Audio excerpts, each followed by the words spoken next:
tell you about just two parts of what I do. The first being studying activity patterns using wearable devices, and the other, the introduction of smart voice into helping to support frail elder management. And then hopefully we'll have lots of time at the end for feedback, but please, this is so informal. Stop and ask questions if you have any. Most of this work is funded by my K-23, but there's been a few other pilot studies that have come along the way, especially for the smart voice piece.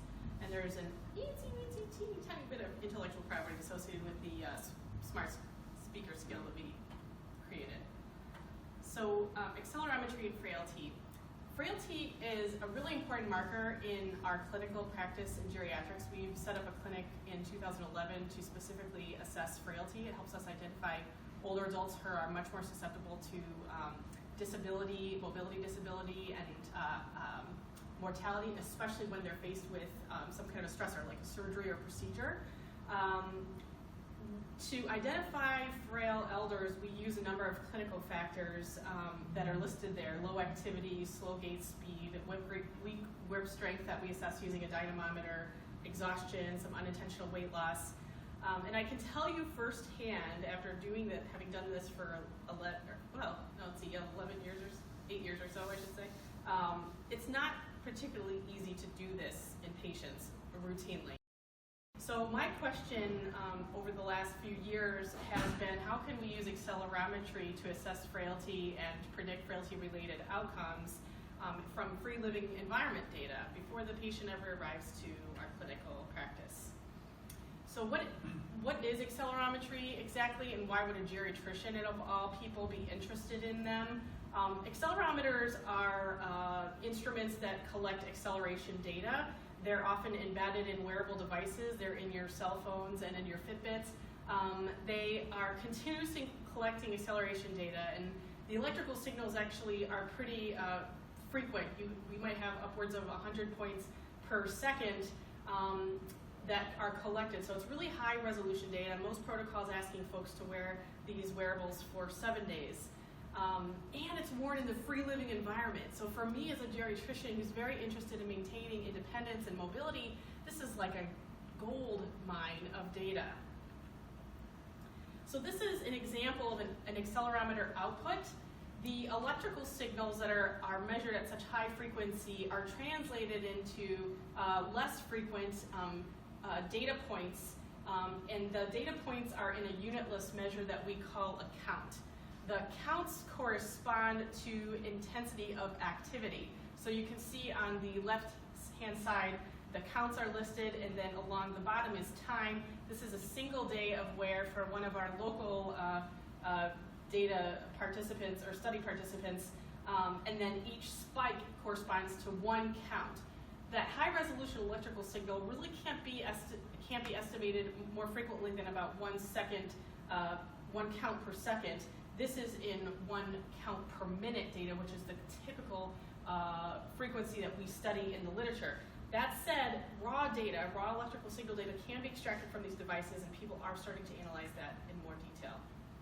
Traditionally, when I first started analyzing accelerometry data, most people in research will estimate a single summary measure over the entire wear period. So we have this large volumes of data, and they'll average the activity counts into one measure to represent various components of activity, like the amount of time on average spent in sedentary activity, or the average total activity count per day as an estimate of volume, or maybe they'll estimate the number of sedentary bouts on average over 30 minutes.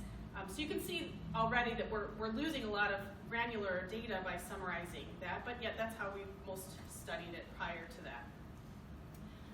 When I first, again, started studying accelerometry, most of the energy expenditure validation studies and the protocol development studies were done in young adults. Older adults are largely inactive, like 95% plus of the day spent sedentary or light.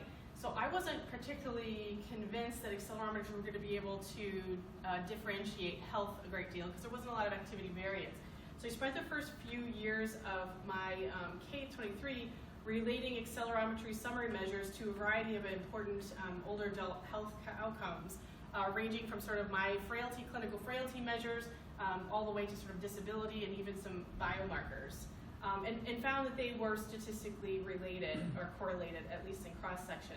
So this sort of opened up the possibility that maybe there is some meaning to using these in older adults especially. And we turned to more feasibility-related questions.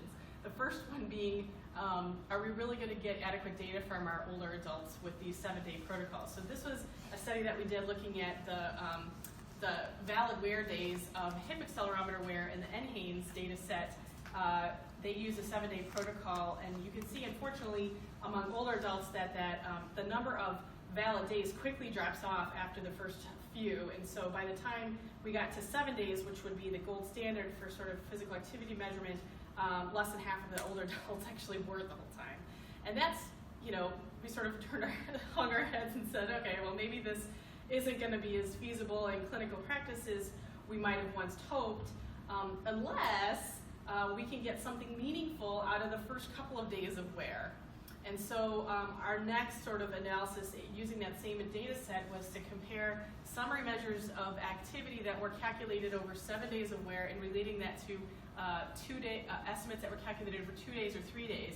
And you can see, at least for the 5 or so that we did in this study, they were all very, very highly correlated, likely because older adults are not particularly active in general. So this was very meaningful, and all of a sudden we felt, okay, well maybe there's some feasibility here. Let's continue studying it. So, yeah. Did you ask the question of the people who don't complete it also, is that a signature or something? Yes, so I didn't show it here, but we did identify predictors of non-adherence, and unfortunately for me, the oldest old were the least likely to wear, and minority older adults were the least likely to wear. So there's problems with that. Yeah. So that's a good question. So in this study, I'm actually going to go into more detail. Dr. Solway, you might have actually seen some of this description before, so I'm sorry if you've seen this before. But we wanted to start diving into sort of the higher resolution data, even at a small scale. And so I want to walk you through this because it set up a couple of research questions that we're still studying right now. So in this particular study, we used the National Social Life, Health, and Aging Project, which is one of the few NIA-sponsored longitudinal, nationally representative samples in the U.S. In Wave 2, they collected in-person frailty measures as well as wrist accelerometry data, and that's where this analysis was done. So for this particular study, we calculated hourly counts per minute instead of over the entire wear time. Hourly counts for every single awake hour between 7 a.m. and 11 p.m.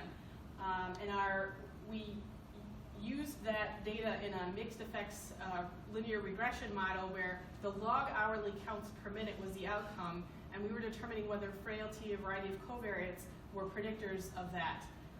The mixed effects regression model was a good choice for us in this particular case because individuals had more than one outcome. It was multiple hours across the day, multiple days of the week. And so we were able to account for that in this model design. And in addition, we were able to include 2 random effects terms.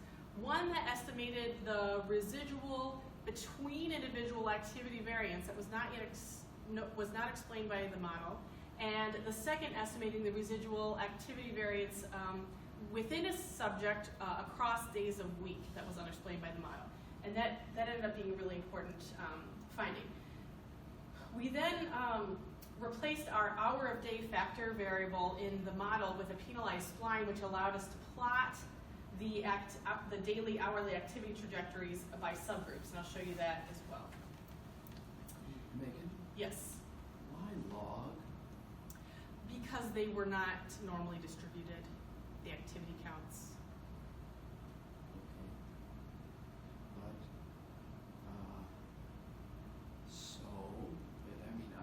aren't you looking to make a prediction about what they are? It's Yeah, I would have to defer to all of my statisticians for the reasoning, but there's sort of normality distribution assumptions and it's built into some of the regression modeling that, and so for that reason we had to log transform, and I'll interpret these values here in the model in more understandable terms. All right. So just a brief look at the sample characteristics. 651 folks were involved. Men and women contributed about 10,000 hours of activity data for this. We had a really nice representation across age, BMI, and frailty status, all representative of national rates, so that was good to repeat. This is the output from our model. The first two columns there is the total sample, and then stratified by frailty. So let me just walk you through a couple of findings, again interpreting this based on the log scale. So each additional frailty point, and in this adapted scale there were 4, was associated with about a 7% lower hourly activity on average across the day. Men were much less active than women at an effect size that was about equivalent to 14 years of age or 3 frailty points. And this I think is really interesting to know because men traditionally are more active than women, and that sort of crosses over somewhere between the mid-60s and 70s. And so we're seeing that here. And then I want to draw your attention to the random effects terms here. So what you're seeing is the standard deviation of the distribution of variance that was left unexplained by this model. And you can see that the 0.16 and 0.07 are pretty large standard deviations relative to the effect size of the frailty covariate in the model. And that standard deviation seemed to get a little bit bigger with increasing frailty status. And I'm going to come back to that in our next model. The other finding that was really interesting here is, of course, we think about BMI as being associated with lower activity, but we saw that this gradually, the effect of the negative effect of BMI and activity got gradually less and less important as someone got more and more frail. You find that when you calculate frailty or measure frailty, that it's more like they're very skinny and not malnourished? Well, so early on, decades ago, that was true, but with the obesity epidemic, we actually see much more obese sarcopenia frailty picture now than the opposite. But that's just a shift in the last, several decades. So this is a plot of the hourly activity pattern across the day, stratified by frailty status. The arrow is pointing at the frail adults. That's the line, dot, and then the middle line there with just the dashes is the pre-frail, and the full solid line is the robust adults. And you can see here that there's a time effect, that frailty is really mostly distinguished by morning activity and less so in the afternoon and evening, and this was statistically significant in an interaction term. So these are line plots of hourly activity for 4 select individuals in our sample of 651 across the 3 days of wear that we have. And I show this merely to point out the variance that I was referring to earlier. You can see that there really isn't an activity pattern that looks at all similar across each day of the week and between individuals. And so this is what sort of those random effects terms were kind of estimating that weren't explained by the other covariates. So we kind of wondered, variance is sometimes thought about the statistical noise, everything that's left over after the model is complete and not yet explained. But we were kind of interested in the fact that it got higher or got bigger with worsening frailty, and wondered maybe there's something to be said for the variance itself as a reflection of the consistency of activity patterns across the day. So I partnered with Dr. Hedeker in the Department of Public Health Sciences to use a model that he has used in other settings, but not yet in accelerometry, called the mixed effect location scale model. It essentially looks identical to the mixed effect linear regression model, except instead of identifying predictors of the change in mean hourly activity, as in the last model in the top row there, you also identify simultaneously predictors of that between subject variance and within subject variance across the day, all in the same model. So we set up a model that looks identical, and this is an ongoing study, so I'm just really showing you a couple of highlights here. In that first column, the mean activity model, you can see we reproduce the same finding, that increasing frailty was associated with about the same effect size of lower hourly activity. But then you can also see the second column that increasing frailty was indeed associated with increasing between subject activity variance and within subject activity variance across the days, although to a much smaller degree. And so in this case, the way I would think about it is that older adults are having much less consistent activity every day. And that we could hypothesize that a lot of things could be contributing to that. And we wondered, well, maybe it's because of the variance of their wake-up time, since that morning activity is so important for distinguishing, or maybe they're getting more or less sleep at night, and that's related to their inconsistent activity patterns. So we did adjust for wake time, and it had no effect on these findings. We adjusted for total non-sleep time as a surrogate for the sleep time, and that had no effect on our findings. So we're really starting to just kind of think what else could be contributing here. Could we estimate napping during the day? Is that contributing to some variance? Or just in general activity breaks throughout the day? But thinking again just about how variance itself and activity patterns might actually be an indicator of health in this case, or vulnerability. Any questions about that? I know I talked a lot about that one. Are a lot of these people in like nursing homes, or they self? These are all community dwelling. Yeah, community dwelling adults. Because I imagine in assisted living or nursing homes, you're going to see a lot more consistency with waking. You might. Yeah, right. You might if they have similar kinds of activity patterns or schedules during the day. That's a really good point. Yeah. And just by way of reference, can you tell us what 40-year-olds look like? I don't have it here, but in our paper in NHANES, we did plot by age, so you can see what activity looks like there. It's higher, and men are more active. But what about the variance? Oh, I don't have that here, because the NJAP data set started recruiting in its original wave in about age 52, 53, and this was wave 2, which was 5 years later, so I think the youngest we have that's still enrolled in the study was like 59 or 60. Yeah. So I don't have any from NSHAP to relate, but it's a good question. We could potentially look at it in other data sets that have more age inclusion. Might help Yeah. inform interpretation of Yeah. your findings. Yeah. And we did adjust for age here, so that's helpful at least. Okay.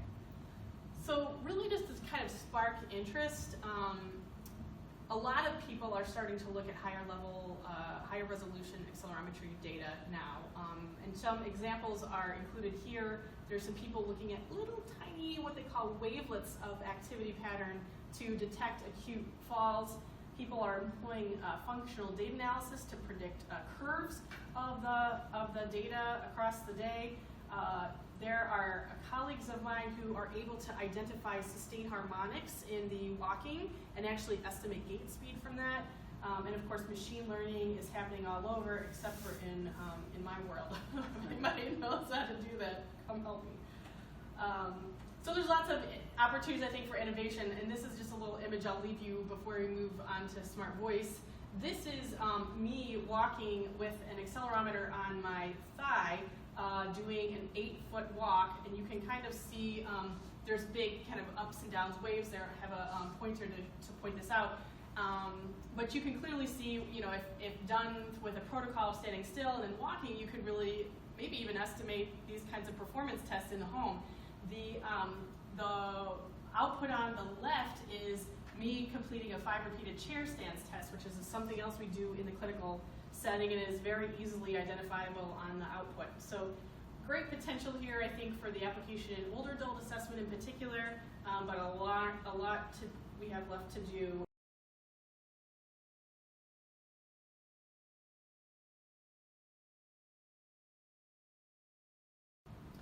So our motivation, again, I don't consider myself an early adopter of technology at all, but I have gotten myself into it for a variety of reasons, and this man and this woman are one of them. This is one of my clinic patients in our frailty assessment clinic who was getting pretty frail when we saw him, kind of in that pre-frail to early frailty stage. Much of what we do for frailty, at least until we get better trial data, is getting them into rehabilitation and trying to increase their activity. It's a mainstay of older adult care in health in general, but also for frailty. So this gentleman also has a little bit of cognitive impairment. He has frontotemporal dementia. Did a 10-week course of physical therapy at home. Medicare covers about 16 sessions. It ends. Does he continue his exercising? No. This is really, really common, and it's frustrating as a provider because you see them get better, and then they stop, and it's this downward spiral. It's not just function, but he doesn't talk to anyone anymore. He doesn't get out of the house. He's watching TV nonstop. It's not good for his brain. It's not good for his body. So this is really common. We don't have great estimates about how few people actually continue physical therapy after a course, but it's really, really bad in older adults, the little data that we do have. This is sort of, the adherence problem is kind of complicated by the fact that once you start to get to be a little bit frail, you really can't get out of the house alone anymore. You need someone just there to help you get to the car or to use your walker or what have you. So connecting them with community-based programming also isn't a great solution because they can't get to the programs. So we were really interested in how we could kind of alleviate some of these burdens, delivering some of this health information and guidance to the older adults in their home and also their caregivers since they're so reliant on them. So we started working on a program called Engage almost 4 years ago. Feels like forever. And it started out actually as a Polsky IT department app challenge contestant, and then another app challenge contestant, and then another smart voice. So we kept getting free hours from them, thank goodness, and we were able to make a demo that led to a couple of pilot awards. But I'll walk you through this program. It's really a tech platform that involves a website, a mobile app, and a smart voice piece. The older adults primarily interface with the smart voice, while the caregivers are logging into the website of the mobile app. Oops. I think I can. Yeah. So for the smart voice, and I'll show you a little bit more detail about this, the smart voice delivers a daily exercise routine that is composed of exercises created by the National Institute on Aging's Go for Life program, so it's an evidence-based program. They have images that they shared with us for free. The Alexa program reads the instructions. It's also visually on there, and then we added some really jazzy music to each of the exercises. They're all different. After each exercise, the older adult will rate how difficult the exercise is. They all are started on a low-intensity program, and if they rate it too easy 3 days in a row, it automatically increases to asking them to do more reps the next time. Is that rating done through the voice assistant? Through the voice, yep. And all that data is collected on a HIPAA-approved platform through our partner company, Orbita, so we can get that user-level data. And you find that older adults are able to sort of use the voice device or speak loud enough? So I'll tell you about our experience in development, but yes, it's been a long process of adjusting and fixing and refining, but now they can, I think. And then there's a web app and website where the caregivers log in primarily to see what's recommended. You know, we're kind of getting them involved or put in the loop of what kinds of things would be appropriate for their older adult partner. And then as soon as those exercises are done, they're checked off so they can kind of passively keep track. And then what's the most, I think, meaningful part of the app and the website for gauging the caregivers is they actually can send encouraging messages to the older adult when they've done some exercises, and it's read out loud by the smart speaker the next time the program's open. So it's like the lowest piece of social motivation that we could afford to put in the program. We have lots of ideas, but it's sort of a little social carrot to get them to go back into the program the next day. So to get at your question, Sam, this has been a co-creation process from the very beginning because we didn't know how this was going to work in older adults. So when we first had a concept, we called more than 40 people to get their advice, and that ranged from older adults to hospital administrators to have them tell us what they liked and didn't like about it. And that led to us creating some wireframes for sort of static images of what we thought it would look. We went then to users, potential users, both older adults and caregivers, and actually that first series of focus groups completely changed our user groups. We had many more users than we thought, just a caregiver and older adult, so we shifted a lot based on that feedback. Then we created kind of an in-lab demo version, a small version, took it back to our older adults, had really older adults try it and tell us what they liked and didn't like. We ended up, as a result, having to make some prompts. We had a little cheat sheet we could give them, and that helped them use it. We adjusted the volume. We even tried different kinds of devices in another series of focus groups. And then that led to our first in-home user experience study, which we did this past summer, and I'll tell you about now. So we really had three goals for this user experience study. The first was to get feedback from people using it every day to see what we could fix. both in terms of their user experience, fixing glitches and things, but then also having them tell us what they'd like to see in future editions. And then we wanted to estimate their program use over a 10-week intervention phase, and then use their change in functional measures over that 10 weeks to kind of estimate the impact this program might have in a bigger study. So we partnered with Admiral at the Lake, which is a transitional care building on the north side of the city. They are good for this study for a lot of reasons. We could use their independent living side, number one, which was really helpful. Number two, they advertise themselves as tech friendly, so they couldn't wait to partner with us. The third is that they are also an Amazon site for testing Alexa for Business, which is a model where there's an administrator who dictates all the skills that go onto the Alexa devices that are distributed in about 150 of their residents' apartments.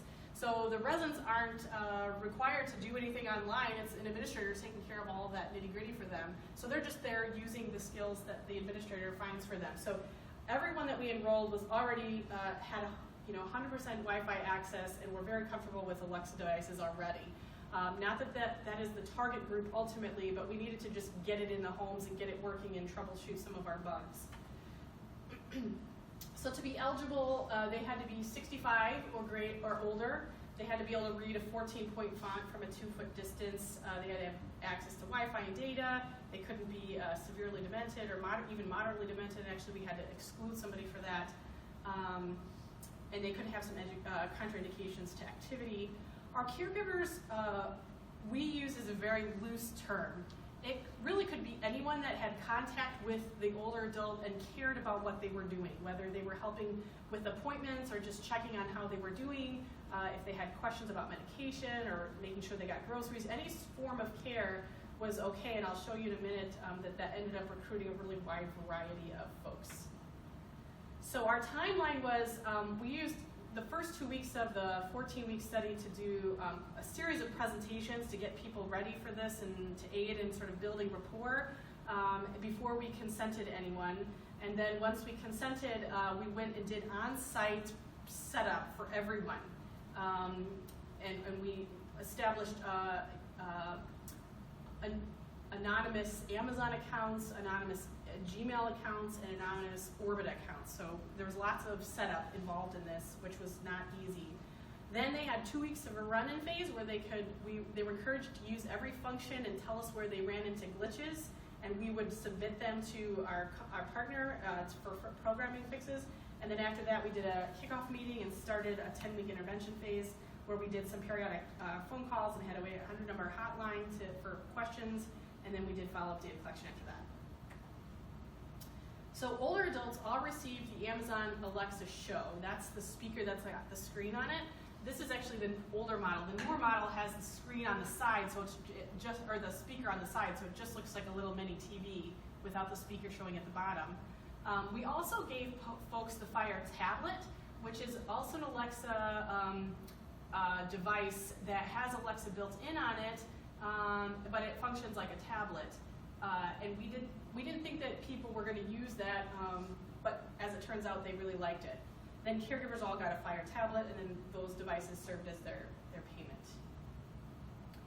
So just really quickly to glance at the exercises that they were doing, the program each day lasted between 20 and 30 minutes, depending on the intensity of the program that they were enrolled in, and really covered all the major muscle groups.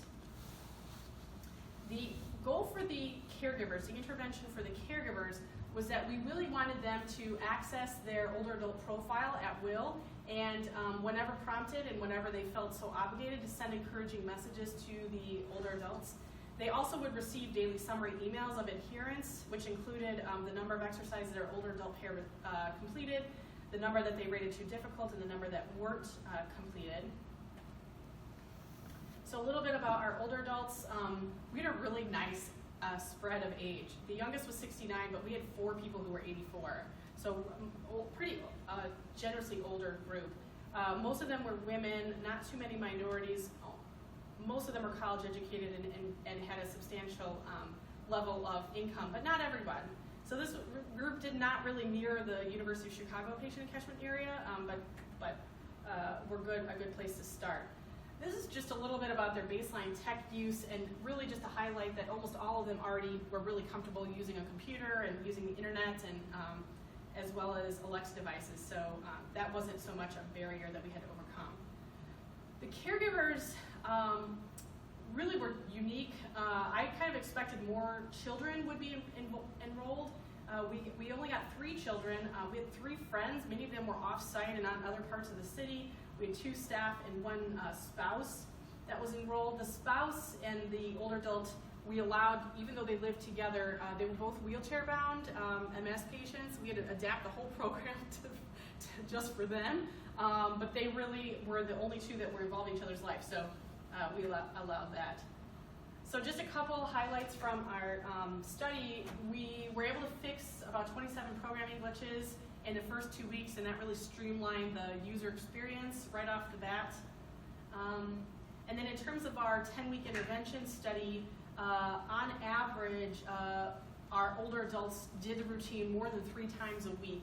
And this is actually in addition to their regular exercise routines. I didn't mention this, but our older adults were already, almost all of them were already involved in some routine exercise already, so they were pretty active.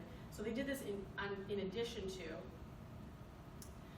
This is just a plot of each individual participant and the total number of number of times that they did each exercise. You don't really need to read the words on here, but just glancing across the bars to see we had a couple super users that about 6 of them did this program every single day for 10 weeks. And then we had a couple that were traveling and actually took the tablet with them. We didn't even ask them to do that, but they took the tablet with them and did it from a distance, but did not participate as much. So there was kind of a variance there.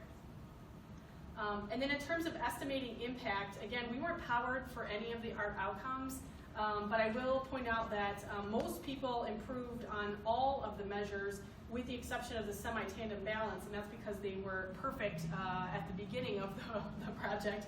And then kind of to our surprise, the 5 repeated chair stands performance actually was statistically significantly different at the 10-week mark, again, in a really functional, very high activity group.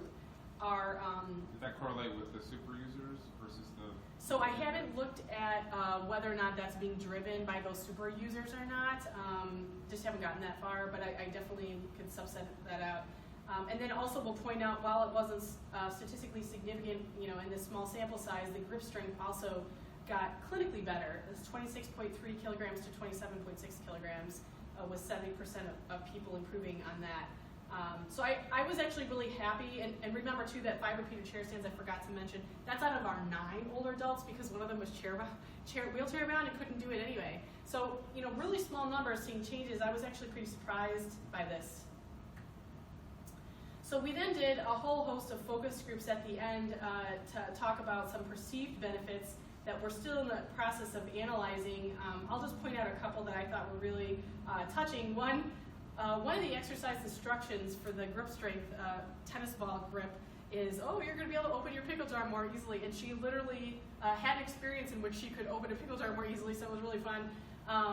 People reported having improvements in their sit to stand, which kind of reflects that chair stand.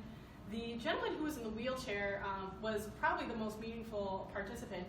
He, as I mentioned, had MS, so he barely could move his lower extremity at all. And so I had to come up with exercises on paper that he would do and follow along with the actual images. So it actually was more work for him.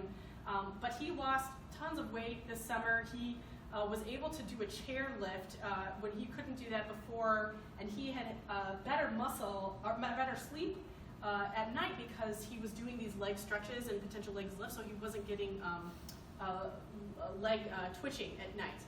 So anyway, it was really, really, really fun to work with them and hear that. The caregivers also were much more involved than we expected. They liked that there was kind of a passive daily check-in, which they didn't really have to bother the older adult. We're still seeing some input. They gave them an excuse to ask them how they were doing, gave them a conversation target. They were a little less worried about their whereabouts because they always knew that something was happening in their home. And then I won't go through these in a great amount of detail, but we also asked people what they'd like to see in future editions. And having more exercise content was probably the #1 ask. They wanted more exercises and more programs to be able to vary up the experience a little bit. Some voice-to-text response options to respond to the messages that were read to them at the beginning of the program. And then our caregivers wanted a lot more customization and actually requesting more caregiver education information. How can they be better caregivers? How can they be better motivators? Things like that. So what we're really hoping to do now is to incorporate the feedback we just got from this user experience to make it a lot more enjoyable for folks, adding some content if we can. Those programming costs are really our biggest money sink for these studies. Our goal is to do some setup material, another education material that will be helpful, and to test that material in another user experience study, hopefully in a group that has a little bit more physical disability, so getting closer to our target audience.